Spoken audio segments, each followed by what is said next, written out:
Greetings, colleagues and friends. Cambria Evans here, the Teaching and Learning EMDR consultant. Y'all, it is so good to be back with you on the video podcast. I've been missing connecting with you this way. Like many of you, I got COVID over the winter and then got a flu, and just everyone's been sick and it's been hard. So it's good to be back with you feeling healthy. Sun's coming out for spring, and just kind of navigating through this very weird time with all of you the past couple years. So we'll keep figuring it out. But I'm excited to come back on the video podcast because I have a really incredible interview today. It felt more like talking with an old friend, but I got to sit down with Mara Tesler-Stein in Israel. And she is somebody who is not just an expert on perinatal and EMDR and so many other content areas, but she's someone who I think is really a thought leader in the EMDR community around this question of, can you do EMDR with someone who is pregnant? And I might just have a series at this point in 2022 called All the Ways I Was Wrong, because I love, like all of you, I love lifelong learning. I love to see how and when I was given information that was wrong and how that information now changes as I get new information. Because it's the same process that we do with our EMDR clients, isn't it, right? They come in with some kind of narrative about themselves or the world based on some kind of traumatic experience or relationship. They come in with this old learning and they get to literally shift in front of your eyes, right, with this new learning. And this is the process here on the podcast of challenging old beliefs, challenging, old learning, and thinking with a clinical reasoning brain about why we are holding on to an answer. And it's a beautiful process to watch this unfold with clients and clinicians and consultations. So I hope you enjoy this conversation I got to have with Mara about this question I see and hear all the time in consultation of, can you do EMDR when someone is pregnant? Enjoy.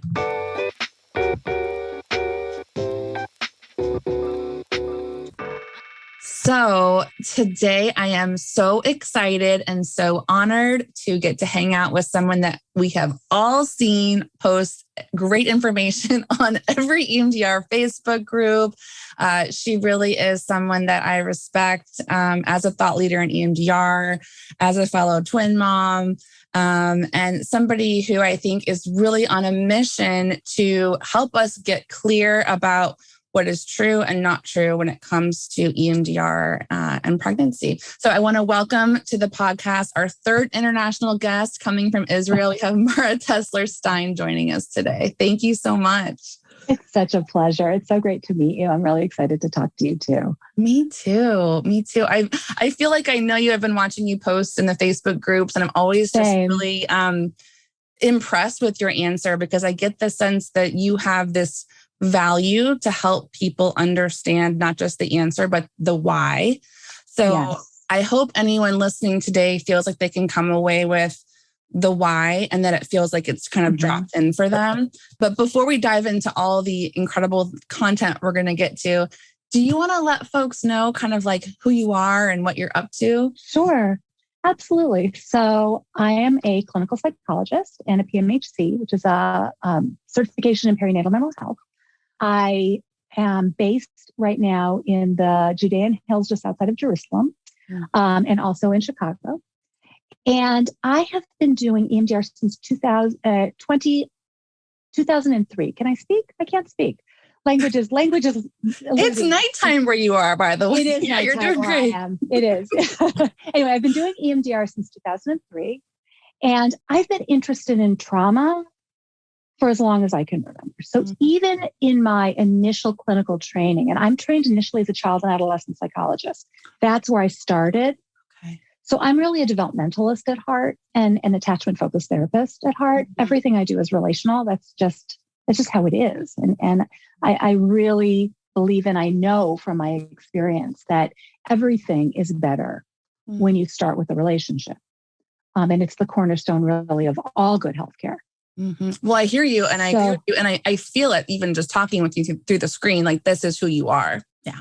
I appreciate that. Thank you. I'm glad it comes through because, it is hard over screen. But I was always the person in training and in the community mental health center when a trauma would come through and everybody's overbooked, everybody's exhausted. Who would like to take this child whose house just burned down?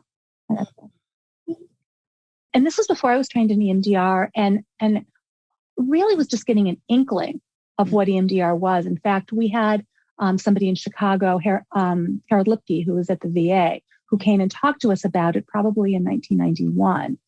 But there wasn't the accessibility wasn't really there.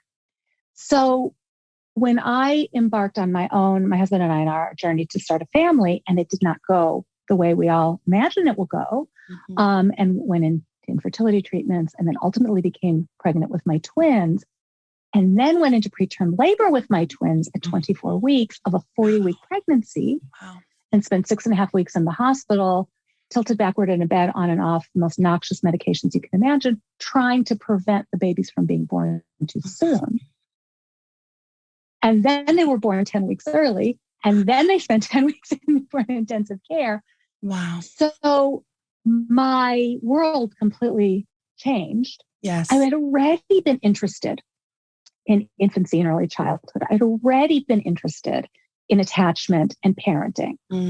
So it really felt like the universe had kind of helped me line up all the pieces. Yes.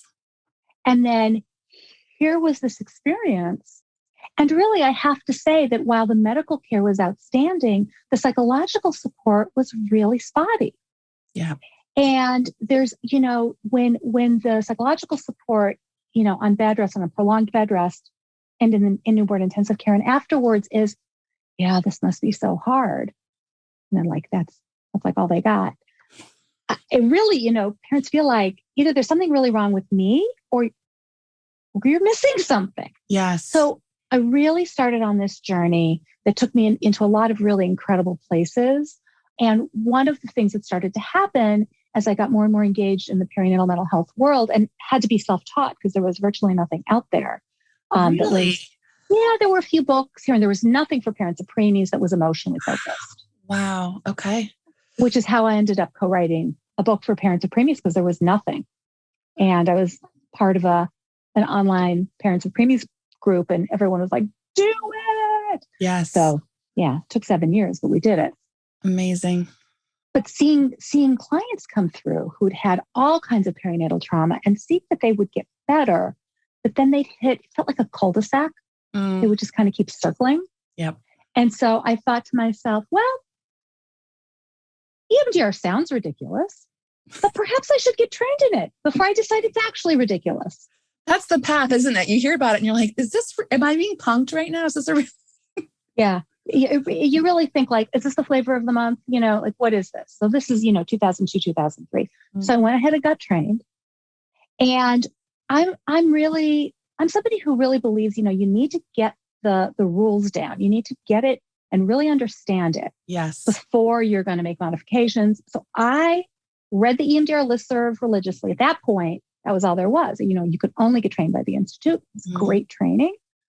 And the first client that I did full, phases 1 through 8 with was somebody who'd had a really devastating perinatal loss, was pregnant again. Wow. And was still having flashbacks and nightmares and was better in a lot of ways. And so we targeted the worst part and moved through the reprocessing, having done our resourcing and all the things we need to do. And I was sitting there thinking to myself, she read the book. She's just being compliant. This can't be right. It's impossible. It felt like watching ice evaporate. Wow. Because it moved the way we're told it's going to move. Yes. And moved all the way through this reprocessing. And then, we did some more work in the weeks after, finished, and then she discharged. And then I heard from her with a birth announcement. And that was it for me. I was like I'm in. Let's do this. I'm in. Let's do this. Let's do this. And was really seeing quite a lot of perinatal trauma. Yes. And so, my journey has been really complex in, I think, really rich ways. So I spent 7 years researching and writing a book with Debbie Davis, who wrote Empty Cradle, Broken Heart, Surviving the Death of Your Baby. She's a developmental psychologist and writer. I've spent just a lot of time really thinking about this experience from a wide range of experiences. Also, we interview parents all around the world. So my learning about this was also very broad. So I just kind of put my head down. I did my work for a long time. And then my kids got older. They went off to college. And I poked my head up and I looked around and I'm like, so what's up? What's going on out there? And here, there were all these ways to be more in touch in the world. Yes. And so I'm an extrovert, you may have noticed. And so I jumped in. And so I really just jumped in and really got excited about the integration of EMDR therapy and perinatal mental health. Got trained in 2 couples therapy models along the way because, you see perinatal mental health, you see couples. Yes. So, you keep hitting a wall. My way of working is, I hit a wall. I'm like, I don't know how to do this. I got to go find out how to do this. So what are the ways to do this? So go get trained over here, go get trained over here. And it's integrative. It's because really the good stuff integrates. I'm loving so many things you're saying, and I just want to name them before we keep going. Sure. I hear just your commitment to not just lifelong learning, but I hear your commitment to meaning making. And I think so many therapists can relate to that, right? In general, but especially EMDR therapists who want to work in trauma, right? You hear this from so many of our friends and colleagues that I had this experience or I had this kind of childhood, and now I want to take what happened to me, make sense of it, and make it mean something, and make sure it doesn't happen to these people or they have a different outcome. And we're driven by that, and we're inspired by that. And so I'm really just appreciating that you had this experience. You noticed what wasn't there for you that should have been there for you, right? Yeah, and you really just have this mission. And you've already educated so many of us. It's gracious. I know you have your trainings and your book, but just the fact that you even come into the Facebook communities and keep educating us about how to hold this is really important. And I shared with you before we kind of, started the podcast recording, but when I see a blind spot for me, whether it's personal or professional or like, I am naming and hoping to validate that I was trained with misinformation about EMDR and pregnancy. So I think that, for me to understand not just what the answer is today, but also kind of, how do we hold that, I think would help me as a clinician and also just help everyone else listening who might feel confused and scared. Absolutely. And I want to start, I really appreciate that. I just want to start by saying that, we know that intentions are good. Yes. Right. That the avoidance, the saying, no, don't do it. Or, one of the things that happens is that if you really look at the question is an important question to ask. Yes. I think any question should be asked. What I respond to when I come into the conversation is the answers. And when the answers don't have an evidence base beneath them, what really is happening is what we call omission bias. So if you're familiar with heuristics are cognitive shortcuts and cognitive distortions that all human beings make. We all do it. It's not about being a good person or a smart person. It's what we do. It's because otherwise we'd have to be reconstructing meaning from sand every time we engage in a conversation. So heuristics are fabulous, except that sometimes those heuristics involve not just a shortcut, but a distortion. So there are some that come and some are persistent. In medicine in particular, we see omission bias. So what is omission bias? It says that taking action that might confer some risk, maybe not, but might confer some risk, is worse than inaction. Except what gets forgotten is, and what's the risk of inaction? Yes. But there's this idea, and some of it has to do with how we're wired as human beings. When you do something and then you get scared, or you do something and then there's a side effect or a negative result. This happens a lot with medications. Giving a medication that may have a side effect, and physicians might hold back from giving a medication that has a side effect, maybe not weighing the evidence of and what might happen if I don't get this medication. Costs and benefits. So this is what I believe is happening here with this really reflexive no around EMDR therapy, particularly reprocessing phases during pregnancy. One of the things that I see over and over again is that anybody who answers that question without really knowing the perinatal research and also not really understanding what we're doing neurobiologically and what's happening in the nervous system with EMDR, they'll answer the question in a whole variety of ways. So I've heard, can't do it in the first trimester, you shouldn't do it in the last trimester, you shouldn't do it if it's about this pregnancy, you shouldn't do it unless it's about this pregnancy. You should only do it and only do phase 2. Only do. So I'm like, well, okay. So what I say is, so why? Yes. Or where's the data to support that? Because if there is data to support not doing reprocessing phases in the first 12, 13 weeks of pregnancy, please show them to me, because I would like to know that. Because I will change my materials. Yes, we'll modify as we go and learn. Yeah, like if there's new data, I would like the new data. Yes. Right. I think I have to say this. I'm remembering now. I think one of the first times I either saw in a Facebook group somebody refer to you, or maybe you were even in the thread, was when someone asked that question of like, can I do EMDR when someone's pregnant? And, I want to own, like, with my own positive intention, right? As an EMDR consultant, I'm like repeating what was told to me. And so I was like, absolutely, you can, but make sure you get medical sign off, and make sure, like, it was like a lot of kind of CYA language. It was like, but it could be really dangerous. And I was repeating these things without the why, without the understanding, right? And even in my basic training I shared with you, I went into this basic training 6 weeks pregnant with my IVF twins after I had an ectopic pregnancy and a miscarriage before that. So I came into this training both so excited to learn EMDR because everyone's talking about it. So excited. I'm finally pregnant, right? And it's sticking, it's working. And terrified because, I'm trying to figure out, as part of this training, I have to do EMDR in the process. As a client. And is that safe? And the answer I got was like, do EMDR light. And I was like, I don't know what EMDR is, first of all. I don't know what EMDR light is. I'm terrified about this pregnancy. It is high risk, right? I'm 35. It's IVF. So I didn't. And it's twins. Yeah, I didn't have any answers.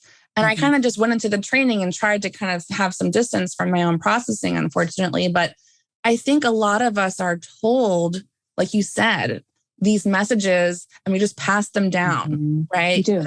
We absolutely do. With a positive intention. Of course, with the best possible intentions. And there is very much a belief, like, if it's always easier to say no, except it's not always to the person's benefit to say no.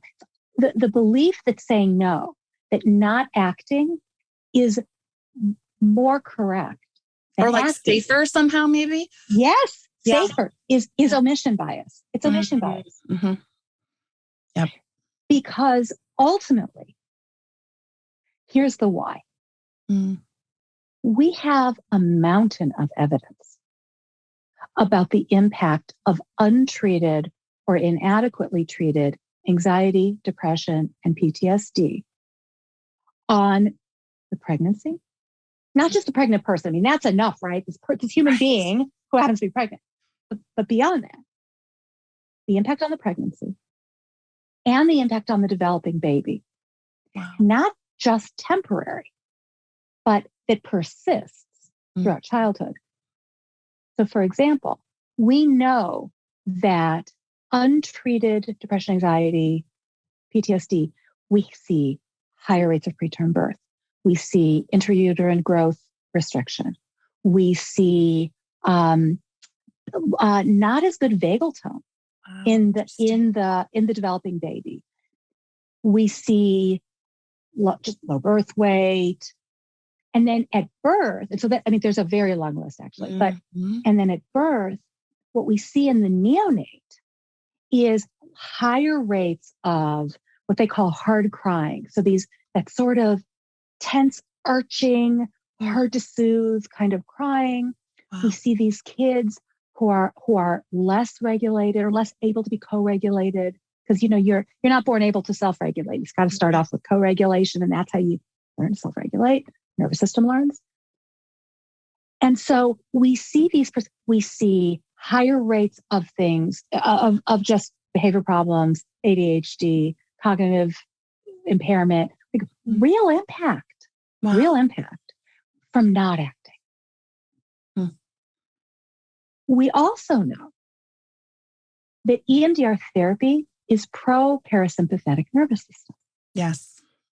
So it downregulates the nervous system.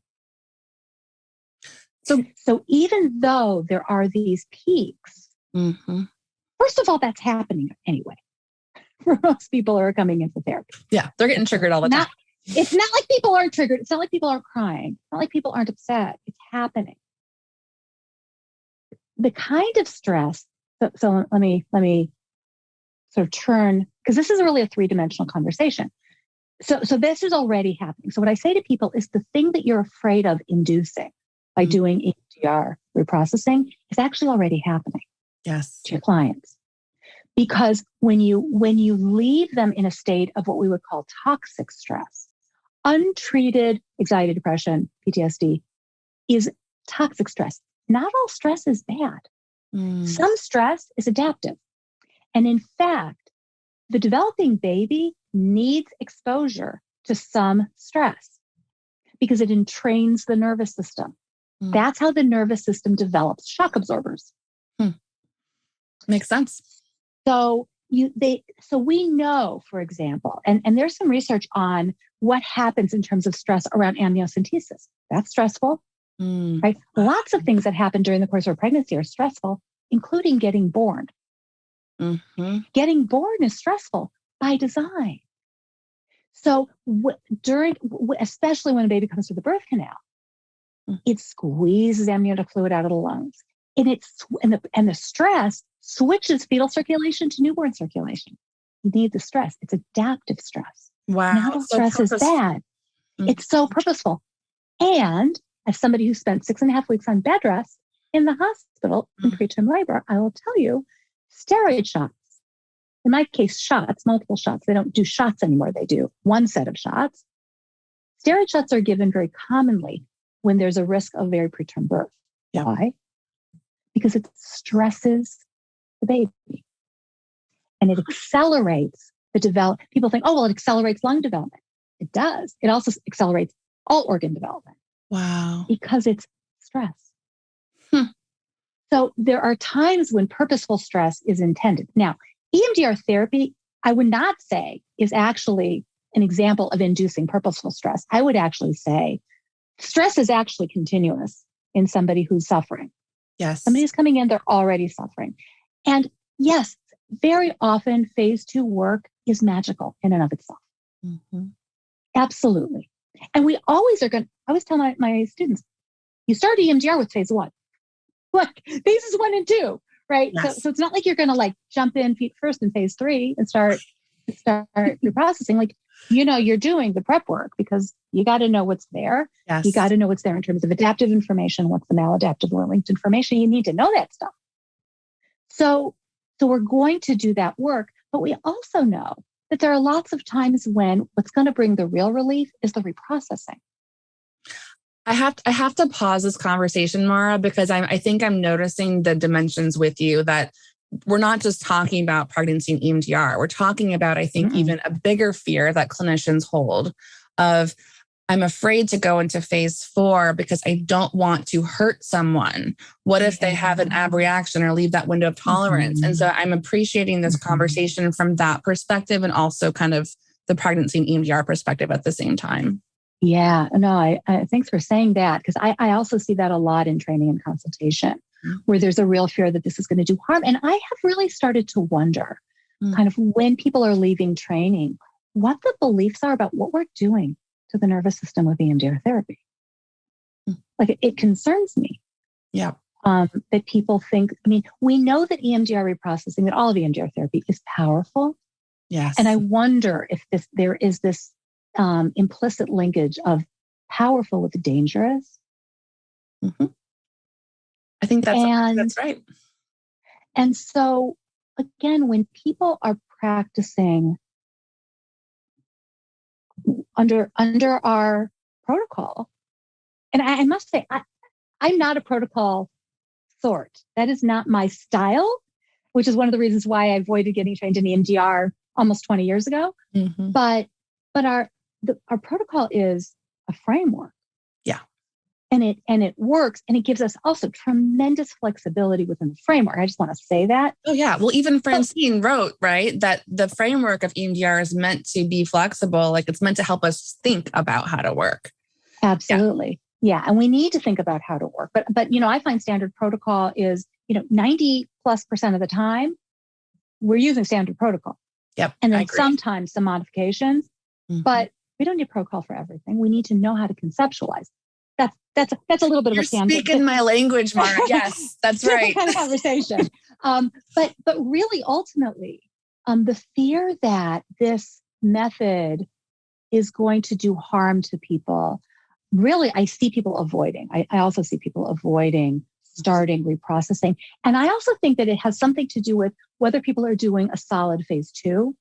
Do they feel like they understand how to help people ground, how to help people reorient, co-regulation?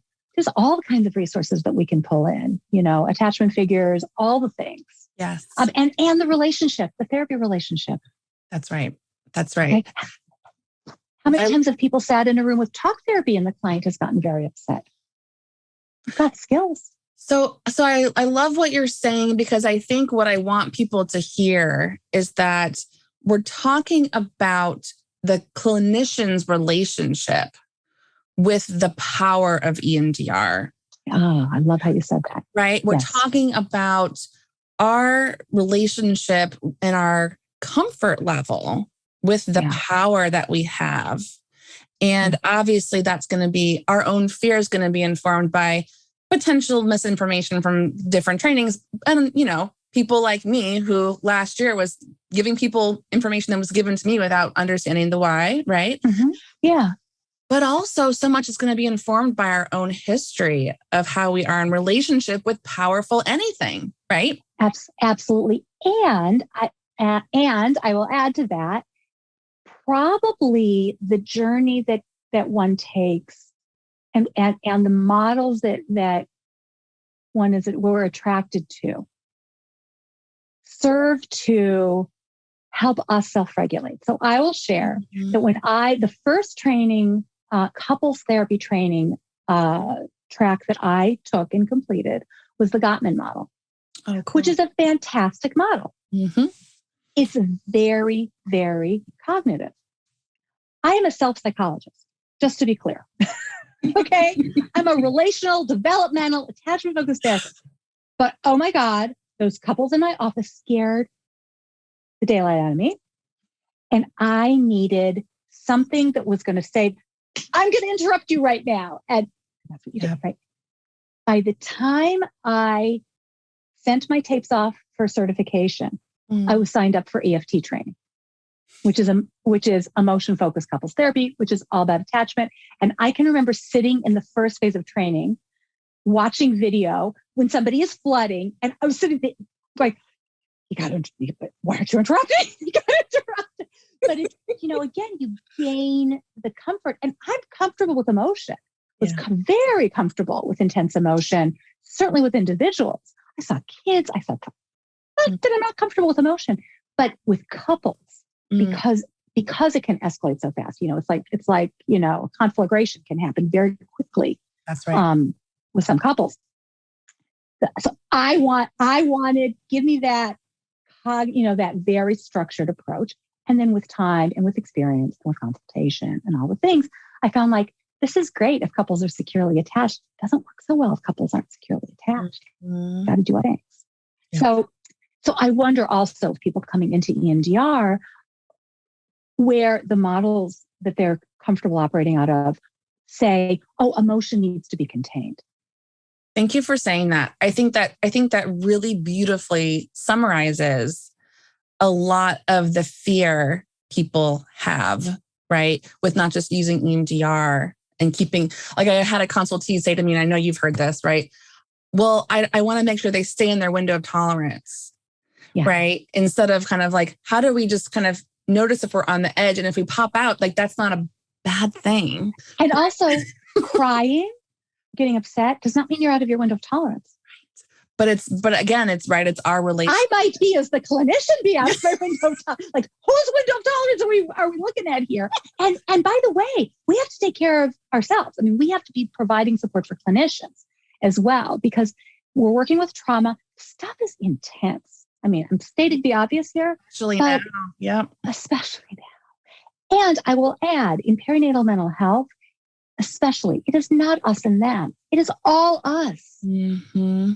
So we're all subject to sensitivities and awareness. And whoa, I know somebody, or maybe my parent, or my sibling, or my friend, or me, or my partner has experienced this thing. And oh, wait, I'm feeling a thing. Mm. And so maybe there's this part of me that isn't ready to go there. Look, that's normal stuff. But as we discover that, recognizing, okay, here's where I get triggered. I need to work on this. And then, to whatever extent you can say, like, okay, maybe I'm not going to see this population right now.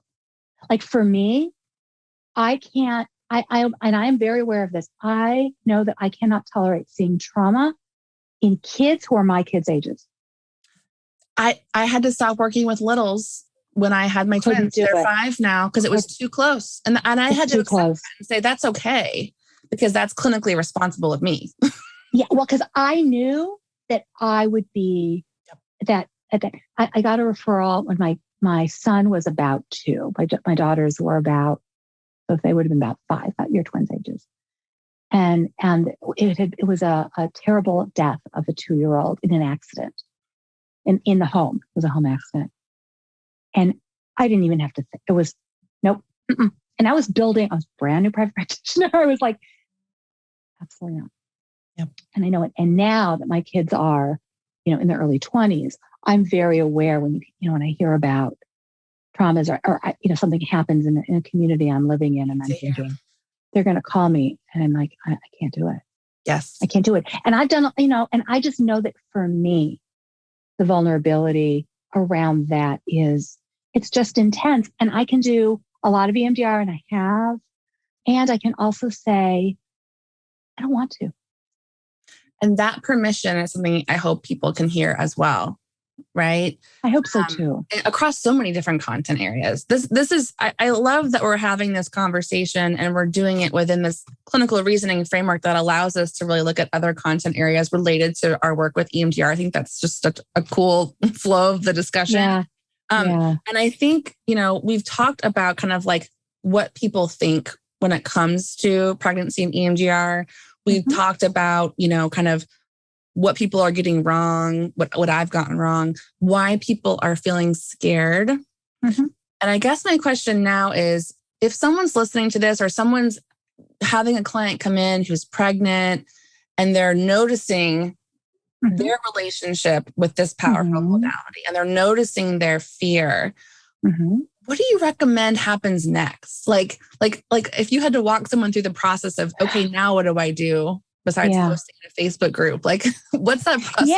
Yeah. No, I think it's a great question. So here's how I would zoom out and look at it and think about it. So first and foremost, EMDR starts with phase 1. So we're pregnant or not pregnant, we have still the same responsibility to do our assessment, to evaluate also what's the state of the resourcing, to do a good solid phase 2, and to assess readiness or preparation is the word I prefer for moving into reprocessing. So that process is going to happen regardless. So what I will say is, so pregnancy is not a rule out for any phase of EMDR therapy. No trimester, no part of pregnancy is an automatic rule out. That said, we still have to practice properly, intentionally, right? Taking care of the things we need to take care of. So the client who last week, we finished. We're never done with phase 2. We're always doing phase 2, basically. Phase 2 is forever and phase 1 is forever. So, but like phase 2 is solid. We have an idea, we know what we're going to start with in terms of target selection. We've done a good phase 1. We're agreed next week we're going to start reprocessing. They walk in the door and they say, I just need to tell you, I've been dying to tell you for weeks, I'm pregnant.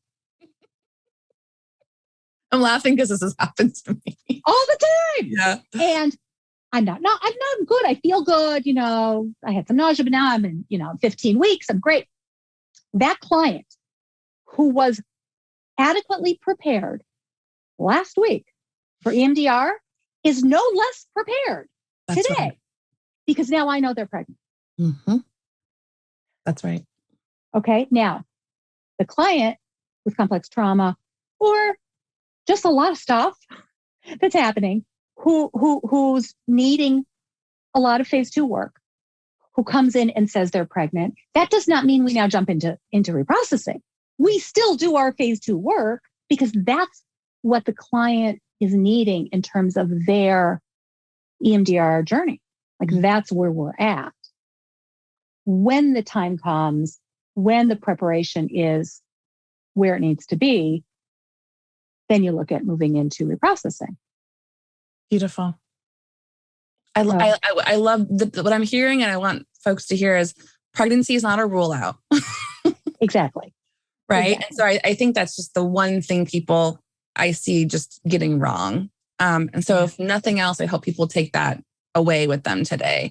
And I think that maybe people hearing more stories of why this is important and how it can be successful can help them have those narratives to pull from when they get scared.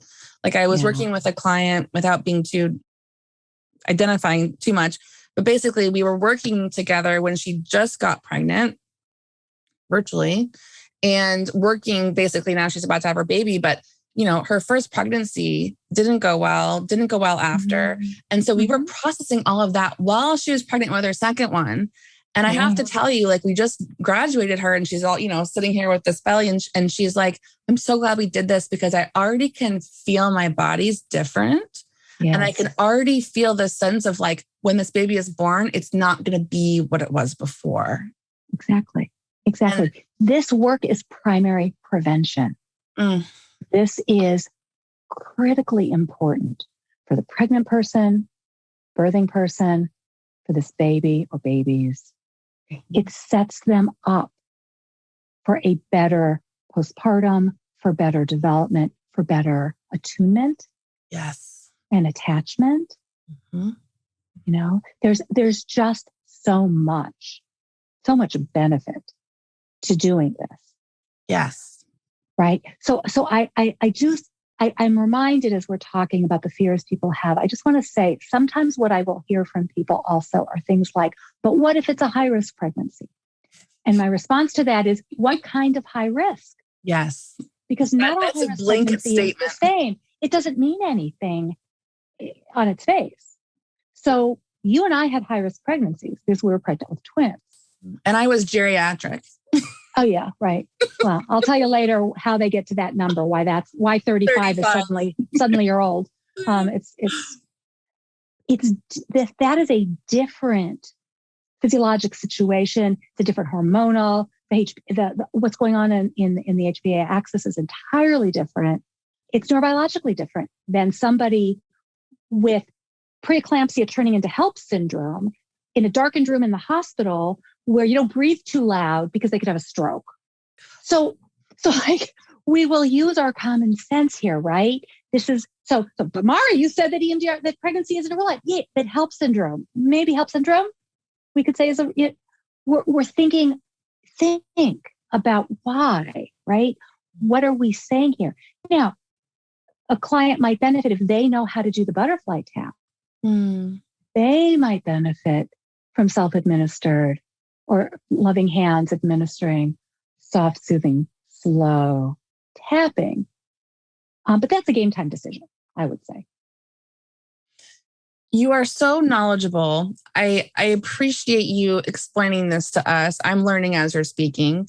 And I think that when we go into the field of being a therapist, but especially EMDR therapist, there's like this pressure, like, oh my gosh, now I've got to learn about pregnancy and IFS, and I've got to learn attachment. And it's like, we get overwhelmed, I think, especially coming out of basic training, and we could get on this like training hamster wheel where we're like, no, I have to learn this. I have to be safe. Same.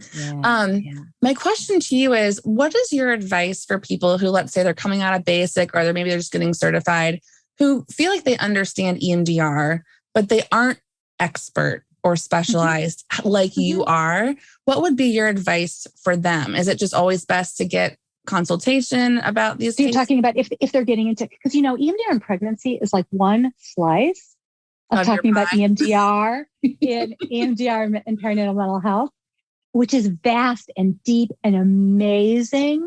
And I just have to say, if you think that you don't treat this population, I will suggest to you that you look around your caseload and your history and think, because somebody who you're seeing individually could come in to you and say, guess what, I'm pregnant, or I just had a miscarriage, or I've had this happen more times than I can count with couples where I'm getting their whole history, and then down the line, oh, by the way, we had a stillborn baby 15 years ago, which is when all the conflict started. So you never know. Or there was a terrible postpartum depression in the now 10-year-old. Or even people like I want to own, I didn't even believe this was a real thing, but I have had clients who've come in and we're processing their birth trauma. We're processing like them in the womb. Yes.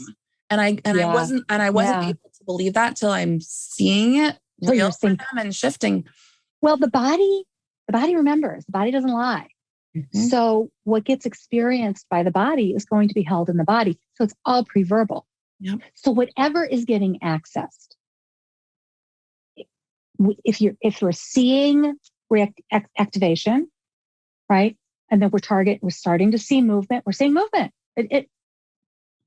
Yep. It's bringing relief. It's bringing relief. So it's vast and deep. And so when I opened a special interest group for EMDR and perinatal mental health in 2019. And on the application, it says, who is this for? Like, which group of therapists? And I put in all caps, everybody, welcome, come. It's a big tent. It applies to everything. Yeah. Everybody. And it's funny because I've had in my training groups, people who said, I haven't knowingly seen so many clients with perinatal mental health, but my own mother had this and this and this and this. And I'm very aware of. That's really powerful. All around us. And we see this all the time. And we were talking before we started recording about these images coming out of Ukraine right now. The NICU babies who are being bagged because there's no power, and they're also not in the hospital. There's some are in the hospital without power. And these mothers birthing, these pregnant people birthing in bomb shelters or in makeshift bomb shelters. And what is that? What is the repercussion for all of these things that are happening? Yes. And just the amount of trauma in that environment right now. And these babies, these little kids. And thank you for bringing that into the recording, because we were talking about it, and I know we've all seen those images and we're so impacted, especially if we have our own children. It's like we feel that in our body. And as you were just talking about those images, I had this overwhelming feeling of like, those images make it so clear. Like if I was there, I would. It's like, of course I would give this person EMDR. Of course I would. And I think that having that extreme scene, I think might actually, even though it's horrific, help us here at home where we're safe have more courage to respond to people that we might feel hesitant to help. Yes. Yes. So it's clear. Yes. It's clarifying. And I think of all of this work that we do as helping to build better shock absorption for people. And so certainly when you see those raw images, like you said, it's so evident. Of course, I mean, how could you not put insulation in there? How could you not, but of course, again, the fear, we don't want to make anything worse. And so I just want to say again, I understand why people say, trainers and consultants and clinicians say, I'd better not, I'd rather not. And some of it, I think, actually will, for some people, have to do with how skilled they feel in EMDR, if they're not sure. And so then get consultation. There's training in perinatal mental health that I really encourage people to take. There are trainings on EMDR and perinatal mental health right now that I'm the trainer for, but I just want you to know that I'm working very hard with a team to build a perinatal training track for treating disruption in the perinatal period. And I use the word disruption intentionally because there are, as we all know, there are lots of kinds of experiences that can impact the nervous system in a way that traumatizes it. Yes. And I want to make it clear that we treat the impact. We don't have to decide whether we think the thing that made the impact counts. So if my windshield is cracked, I don't look and say, well, those pebbles were too small to do that. I look at my windshield. My windshield does not lie to me. It's cracked. I got to take care of it. Yes. Right? So I'm working with a team of people to bring in other people with expertise, with deeper expertise than I have in certain areas. Infertility, adoption. Yes. Couples in the perinatal period, complex trauma and attachment in perinatal period. So there's so many subspecialty areas. And so where I'm putting myself is to say, like, hey, I got your back. I want to support you in doing it. I want to invite you in to say, hey, how can we help? Yeah. I've done this for a while. I kind of know how to think about doing it, but you bring in your ways. You want to do it differently, do it differently. So we're working to create this training program. No certification, just like a certificate, but to say, like, hey, I've really gone deep, and also I want to learn this stuff. Yes. And I want to learn from people who really understand how to integrate, these different pieces. Like a clinician who's certified in EFT and also EMDR and a consultant, right? Put it together. Like, let's talk about how we would do this work, and what about in the perinatal period. So all the things. I'm sitting here. I know I just met you. I'm just appreciating you so much. And we'll put it in show notes, like how people can get in touch with you if they want to work with you for consultation or if they want to come into your program. I'm very happy to hear that you're thinking about how to expand access to this information, whether it's because we're just one person, right? But for you to be able to. And I don't know all the things. Like I'm looking forward to taking many of the courses as well that are going to be offered by my colleagues. Yes. Right. And I want to encourage them to take what they know and turn it into something accessible as well. So yeah, I think it's going to be really great. It's going to be super fun.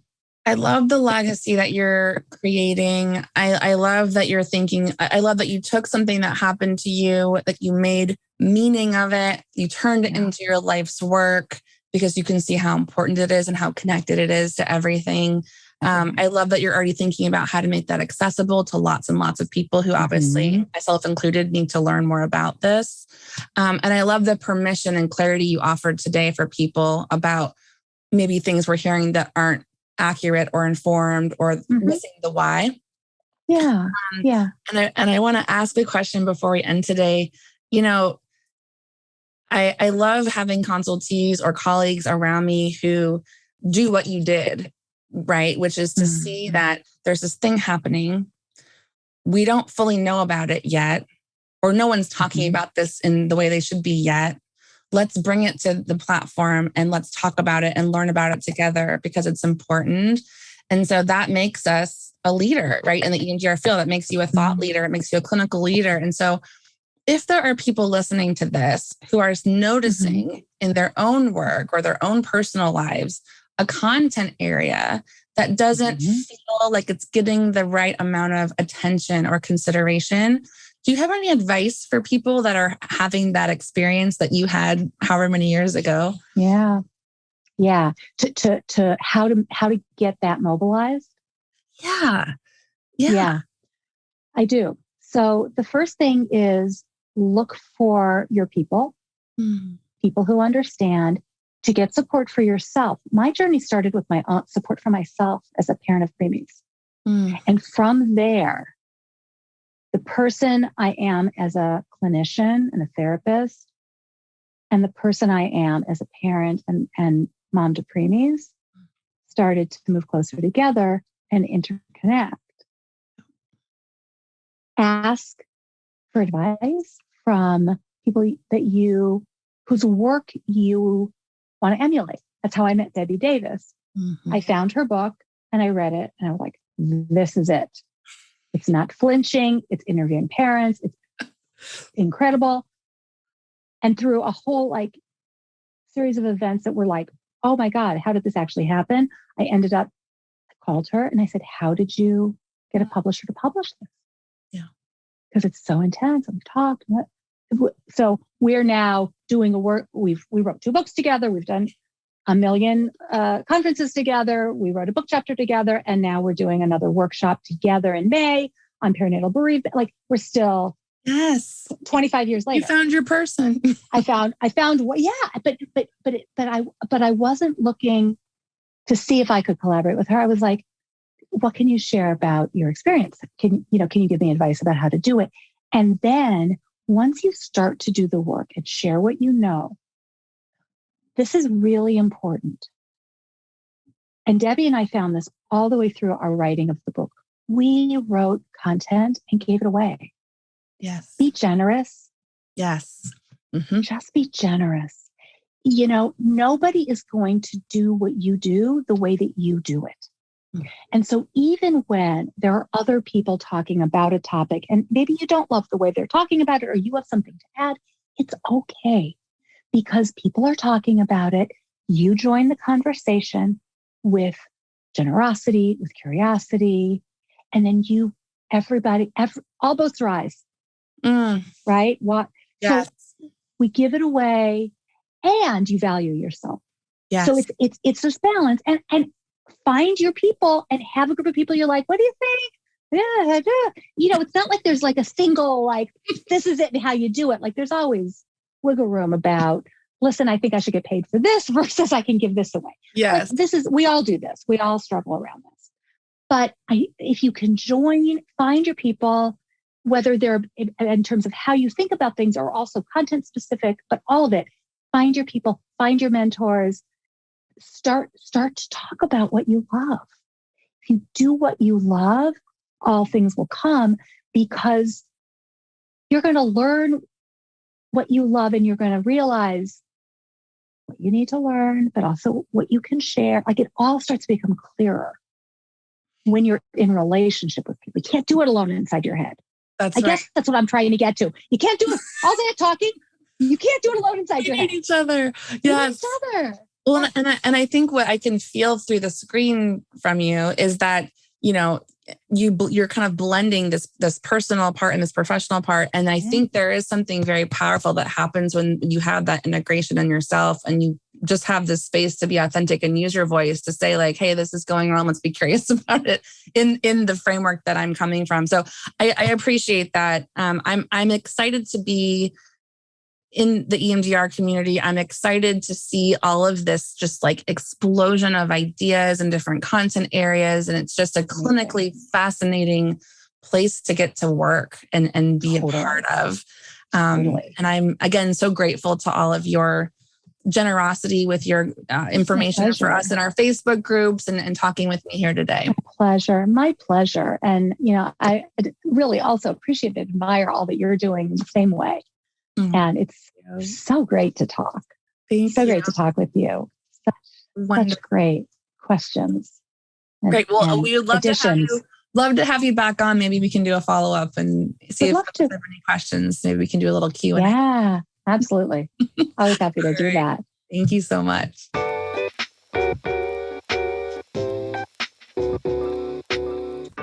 I want to again thank Mara Tessler-Stein for hanging out with us today and being, like she says, so generous with all the things that she has lived through and learned and integrated.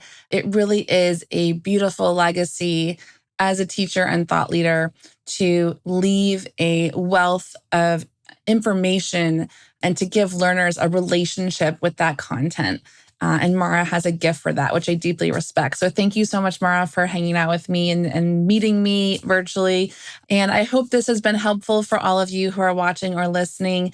If you are interested in getting to know more about what Mara is up to, you can find out information about how to contact her in the show notes. And if you're somebody who is jiving with this message of, being a thought leader or developing new content in a clinical area or meaning making of your own experience and giving that back and to clients and the community you're a part of, I would invite you, if you're not already, to join us here at Zero Disturbance. We have an incredible welcome bundle free resource for you guys. It's just this combination of resources about intensives, passive income, EMDR informed clinical reasoning and creativity and resourcing. And it's really just a bundle of all my favorite resources that I've been sharing over the past several years with all of you. So make sure you grab that in the link below. And until next time, y'all, please stay safe, healthy, be kind to each other. The world needs so much of your kindness right now. And I will look forward to seeing you again next time. Take care.